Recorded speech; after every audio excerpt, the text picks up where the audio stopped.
ये मेरा पर्सनल है एज बुबागरा।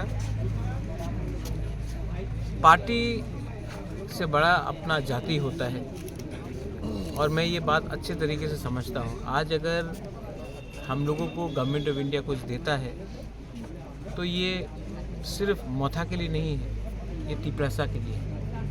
अगर आज हम लोग का बच्चा लोग अच्छा से हम लोगों को स्कूल मिलता है, परीक्षा उस स्क्रिप्ट से लिखा जाए जिससे हम लोग लिखना चाहते हैं, तो वो सिर्फ मोथा के लीडर्स के लिए नहीं होगा, सब पूरा तिपरासा के लिए।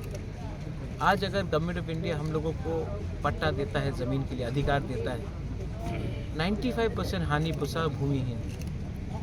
अगर ये ज़मीन का अधिकार मिलता है तो सिर्फ मोथा का लीडर्स के लिए नहीं, सबके लिए। तो मैं क्या चाहता हूँ? मैं चाहता हूँ कि हमारा कम्युनिटी जिसके संग हमारा परिवार ने इतने साल से हम लोग एक रहे, उनको कुछ नहीं। मेरा तबीयत ठीक नहीं है, मैं जानता हूँ, और मैं ये भी जानता हूँ कि मैं ज़्यादा दिन नहीं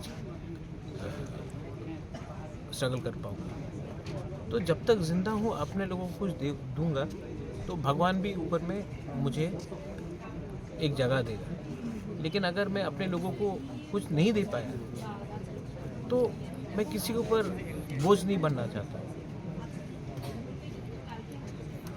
और एमपी बन के गाड़ी मिलेगा, बंगला मिलेगा, मंत्री बन के बंगला मिलेगा, गाड़ी मिलेगा। गाड़ी तो है पहले से, घर भी है, लेकिन लोगों का दिल में अगर जगह आपको बनाना है तो त्याग देना पड़ता है, सैक्रिफाइस करना पड़ता है। तो अब मैं आपको अपील करता हूँ, आप लोग भी आज मीडिया में हैं, आप लोग सिर्फ मीडिया नहीं, आप लोग भी तिपरासा हैं। अपने बच्चे के बारे में सोचो। मेरा तो कोई परिवार नहीं है, मेरा कोई फैमिली नहीं है, लेकिन मैं चाहता हूँ कि जो कष्ट आप लोग ने देखा है, जो आपके माँ बाप ने देखा है, वो आपको बच्चा को नहीं दिखना चाहिए।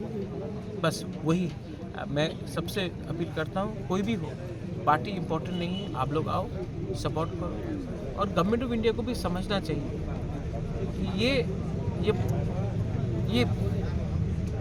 आप लोग हम लोगों को इग्नोर करके सबका साथ सबका विकास नहीं कर सकते बस। और किसी के अगेंस्ट में नहीं है हम लोग नहीं बोल रहे हैं कि जो आए हैं उनको बाहर करो, जो है आगे हैं। लेकिन आने वाले दिन में बांग्लादेश से अगर और लोग आएंगे, आने वाले दिन में और हम लोग के ऊपर प्रेशर पड़ेगा, तो हम लोगों का क्या फ्यूचर है, उसके बारे तो चिंता करना चाहिए। बस यही मैं बोलूँ। Thank you.